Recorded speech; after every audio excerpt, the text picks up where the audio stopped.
Estamos de volta. O programa de hoje é sobre a Ser em Cena, uma instituição que aposta nas atividades teatrais para a reabilitação de pessoas com distúrbios de comunicação. E o nosso convidado é o Nicolas Uaba, fundador da associação.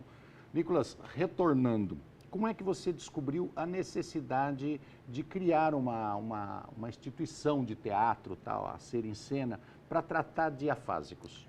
Então, me ajudou muito na minha recuperação, além de fonoaudiologia, fisioterapia, psicomotricidade, foi fazer o teatro. Eu já fazia teatro antes do meu acidente. Tive o acidente e na recuperação usei o teatro para me ajudar a recuperar a fala. E outra coisa que houve na abertura da Ser em Cena foi o seguinte, a Fernanda Papaterra Limonge, ela foi num congresso em 2001, lá em Montreal, no Canadá, e viu uma peça de pessoas afásicas. Ela virou e falou, nossa, por que eu não abro um grupo em São Paulo? Aí me chamou e a gente abriu a Ser em Cena no começo, a gente abriu no consultório dela. Tinha 8 pessoas. E começou a entrar em jornal, TV, começou a ampliar, e a gente virou falando, não dá mais para ser no teu consultório. E a gente conseguiu, por tempo indeterminado, trabalhar num lugar que é da Fox Filmes, que é na Dr. Costa Júnior, na Água Branca, que é um lugar muito interessante para a gente ensaiar. E é uma casa que quem fez foi o Vila Novas Artigas. Então tem muita rampa. E são lugares muito bons para os afásicos subirem sem ter escada. E é muito interessante a gente ensaiar lá. Quer dizer, começou só com você num consultório médico, é isso? No consultório de fono da Fernanda Papaterra Limonge. E aí ela achou que estava indo bem, convidou outras pessoas para participar com você. Então, no teatro participa outra pessoa chamada Elisa Bandi, que trabalha comigo com teatro.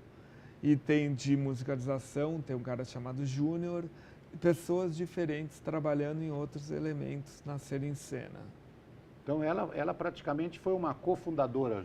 É uma cofundadora, junto comigo. Você exatamente. acha que a artes dramáticas ela funciona tão bem quanto o trabalho da fonoaudiologia e aí por diante? Eu acho que muito. A pessoa se esmera, né, no palco para tentar fazer uma comunicação positiva? Exatamente. Teve inclusive, é engraçado que teve uma peça, a primeira peça, Reconstruindo a Palavra, que foi a primeira peça que a gente fez. Boa, né? Exatamente. Boa. Tem 4 sketches, a primeira eu entrava como ator eles falam 10 também. vezes. Uma eu falando como eu consegui melhorar, a segunda uma que eu bolei, tudo mandando em câmera lenta, chegando um afásico, querendo falar, ninguém falando com ele, vou ter coragem, vou conseguir.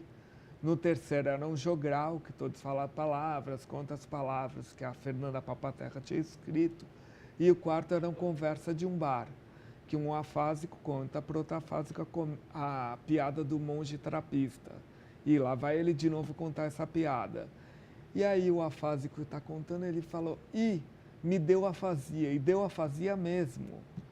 E o público riu achando que tinha entrado, estava na peça. E eu cheguei atrás e comecei a falar o que ele falava, ele não me escutou, mas conseguiu terminar. Ou seja, eu falei, ufa, pelo menos a peça terminou. Mas você sabe que eu entrevistei uma pessoa aqui que faz aula de dança para pessoas com limitação física.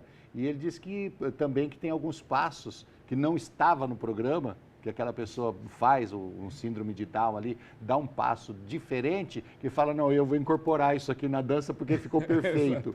Acontece? Então, na outra peça, vocês repetiram. Repetiram. Deu afasia. Deu afasia. Fala uma coisa, geralmente o tratamento da fonoaudiologia é o mais indicado, obviamente, para distúrbios da fala, e aí ela trabalha com respiração, trabalha com uma série de coisas para que a pessoa volte a ter uma comunicação perfeita. Uhum. Então ela tem um período de recuperação e tem também uma porcentagem de recuperação. Quase nunca se recupera 100%, né? É muito difícil recuperar difícil, 100%. Em alguns casos. Alguns casos. No caso do teatro, você percebe que compete com a fonoaudiologia, ela tem uma resposta a curto prazo, a longo prazo? Como é que é essa resposta? Não, o que eu acho é o seguinte, o teatro é uma coisa muito importante para o afásico, mas não é a coisa mais importante para ele para recuperar a fala. Sem dúvida, ele tem que fazer fonoaudiologia, ele tem que fazer fisioterapia, ele tem que fazer psicomotricidade e o teatro. Eu sei que é uma coisa... Assim, tem que fazer junto. Junto, exatamente. Para só o teatro... Porque só o teatro não consegue recuperar tudo, né? Ele consegue recuperar um pouco, mas não tudo.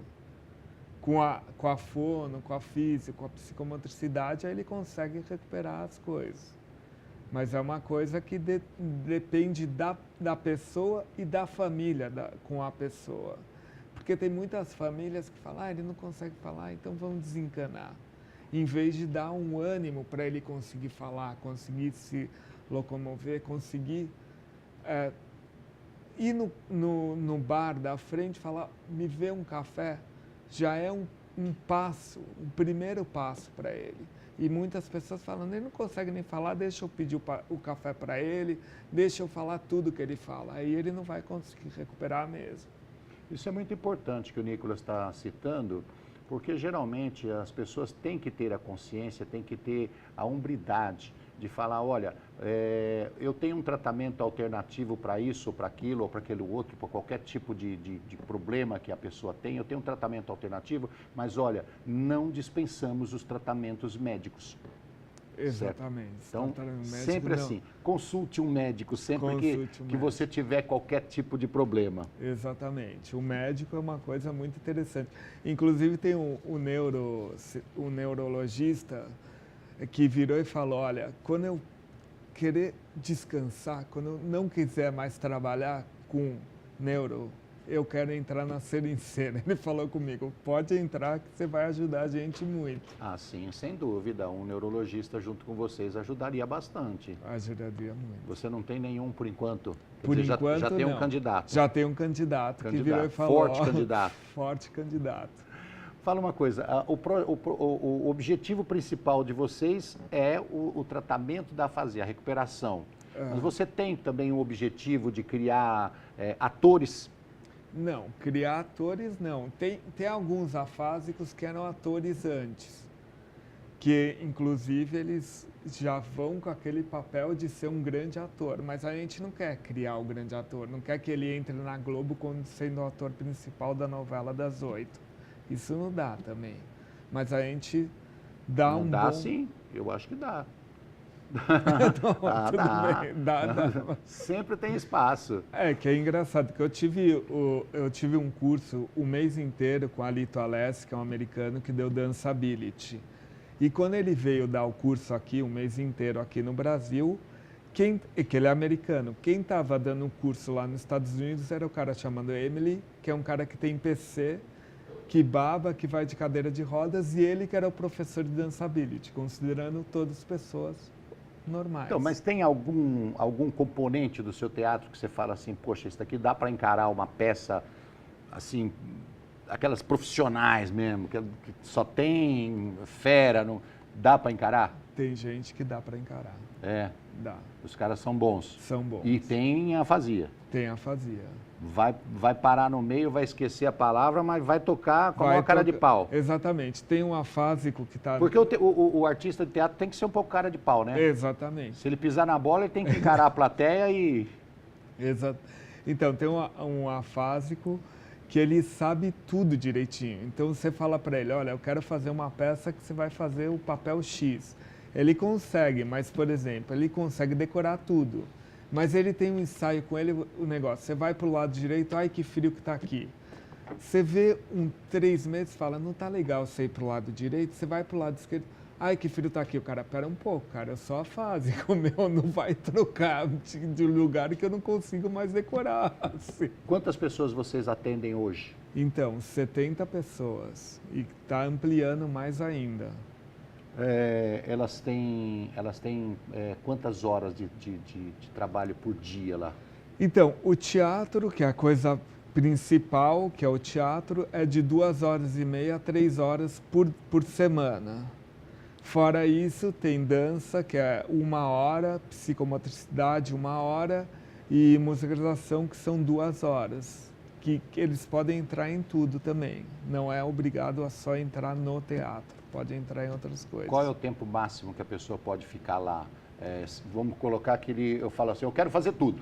quero fazer dança, quero fazer música, quero cantar, quero tudo. Qual é o tempo máximo? É 8 Seria horas? 8 horas por semana. Então, por semana. É. Diariamente, vocês têm um tipo de curso diferente. Na terça-feira a gente tem dança e psicomotricidade. Na quarta-feira de manhã tem um grupo de teatro, quarta de tarde outro grupo de teatro. Na sexta de manhã outro grupo de teatro e na sexta de tarde tem musicalização. O pessoal tem que cantar. O tempo máximo diário que a pessoa fica, qual que é? 3 horas. 3 horas. Me diga uma coisa, como é um processo de reabilitação? Você tem um sistema assim de alta, fala assim, olha, você já está falando bem, já pode ir embora, ou não? A pessoa fica lá para sempre, participa do teatro?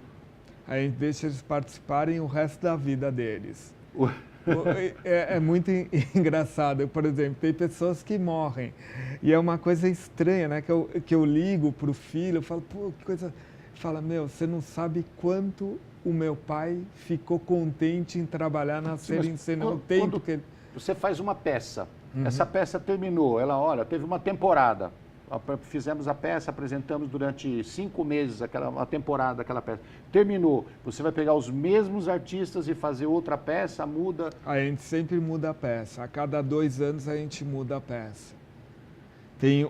A gente tem 2 a 4 apresentações por ano e a gente apresenta 2 anos, ou seja, seria 8 apresentações da mesma peça e já muda para outra peça. Tem fila de espera, não? Tem gente querendo entrar tem e você não gente tem mais querendo espaço? entrar, mas a gente ainda tá conseguindo entrar no nosso grupo. A gente quer ver se a gente abre outro grupo de teatro para ampliar mais também. Quer dizer, se você é 3 horas por dia, eu estou fazendo meu cálculo aqui, se você ampliar o horário de atendimento, dá para triplicar isso aqui. Quer dizer, dá para triplicar. Eu estou falando isso porque é o seguinte, eu não precisaria de pegar um espaço maior, não é isso? Não precisaria. Outro espaço não precisaria. Você tem profissionais que trabalham com você lá, ajudando na composição, na forma de agir, na forma de falar, ou seja, tem cenógrafo, tem fonoaudiólogo, tem fonoaudiólogo, fisioterapeuta. Então, todo grupo tem primeiro fonoaudiologia com o pessoal... Que trabalha com vocês. Que trabalha com a gente. Ele vai ter 40 a 45 minutos de fono e depois eles têm 15 minutos para tomar um cafezinho, tomar uma água e depois começa o teatro, que são 2 horas de teatro com todos os grupos. Como é que vocês se mantêm financeiramente? A gente se mantém através de o Itaú dar um certo valor para a gente e outros grupos que a gente precisa ampliar. Então, vocês não cobram mensalidade das pessoas que estão lá?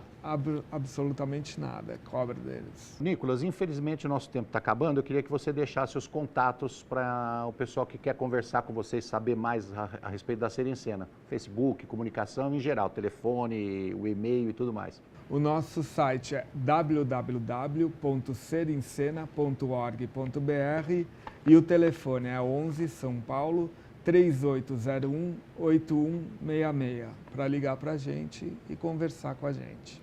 Obrigado pela sua participação, obrigado pelo seu trabalho. Muito obrigado. Eu acho que é importantíssimo fazer esse tipo de trabalho junto às pessoas que têm algum tipo de deficiência, né? Exatamente.